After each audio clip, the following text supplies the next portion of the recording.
నమస్తే, welcome to Disha TV. Maharashtra రాజకీయాల్లో తనదైన ముద్ర వేసుకున్న అజిత్ పవార్ జనవరి 28న ఉదయం విమాన ప్రమాదంలో ప్రాణాలు కోల్పోయారు. ప్రస్తుతం ఎన్డీఏ ప్రభుత్వంలో డిప్యూటీ సీఎంగా కొనసాగుతున్న ఆయన మరణం రాష్ట్ర రాజకీయాలతో పాటు దేశ రాజకీయాలకు తీరని లోటుగా మిగిలిపోయింది. మహారాష్ట్ర రాజకీయాల్లో ప్రత్యేక స్థానం సంపాదించుకున్న ఆయన పూర్తి పేరు అజిత్ అనంతరావు పవార్. ఆయన తన రాజకీయ జీవితాన్ని 1982లో సహకార రంగం ద్వారా ప్రారంభించారు.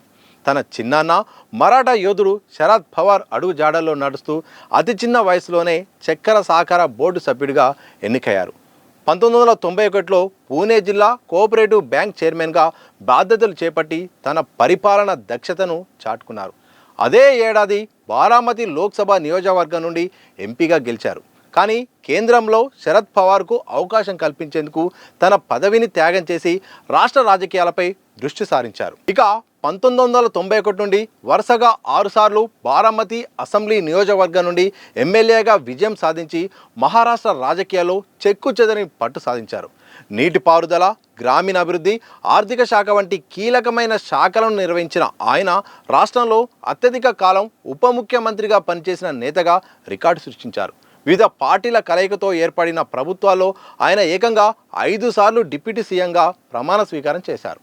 శరద్ పవార్కు రాజకీయ వారసుడిగా ఎదిగిన అజిత్ పవార్కు పార్టీలో సుప్రియ సూలే ప్రాధాన్యత పెరగడం మింగుడు పడలేదు. ఈ క్రమంలోనే 2019లో దేవేంద్ర ఫడ్నవీస్తో కలిసి అర్ధరాత్రి ప్రమాణ స్వీకారం చేసి సంచలనం సృష్టించారు. అయితే ఆ ప్రయత్నం విఫలమైన 2023లో తన వర్గం ఎమ్మెల్యేలతో కలిసి ఎన్సీపీని నిట్ట నిలువునా చీల్చారు. ఏక్నాథ్ షిండే బీజేపీ ప్రభుత్వంలో చేరి అటు పార్టీ పేరును ఇటు పార్టీ గుర్తు గడియారను దక్కించుకొని చిన్నాన్న శరద్ పవార్కు గట్టి సవాల్ విసిరారు. ఇక మహారాష్ట్రలో అజిత్ పవార్ను ఒక కఠినమైన టాస్క్ మాస్టర్గా అభివర్ణిస్తుంటారు. క్రమశిక్షణ, సమయపాలన, పని వేగంలో ఆయనకు సాటి లేరని పేరుంది. వివాదాలు ఎన్ని చుట్టుముట్టినా బారామతి అభివృద్ధిని తన భుజస్కంధాలపైన మోస్తూ ఆ ప్రాంతాన్ని ఒక మోడల్ టౌన్గా తీర్చిదిద్దారు. 2024 డిసెంబర్ నుండి మరోసారి డిప్యూటీ సీఎంగా బాధ్యతలు చేపట్టిన ఆయన రాష్ట్ర బడ్జెట్ రూపకల్పనలో కీలక పాత్ర పోషించడమే కాకుండా తనదైన శైలిలో పాలనను కొనసాగించారు. ఇక మహారాష్ట్ర రాజకీయాల్లో ఎంతో పేరుగాంచిన అజిత్ పవార్ ఏకంగా 6 సార్లు డిప్యూటీ సీఎంగా బాధ్యతలు నిర్వహించారు. కానీ ఎప్పటికైనా సీఎం కావాలనే కల తీరకుండానే అనుకోని ప్రమాదంలో ప్రాణాలు కోల్పోయారు.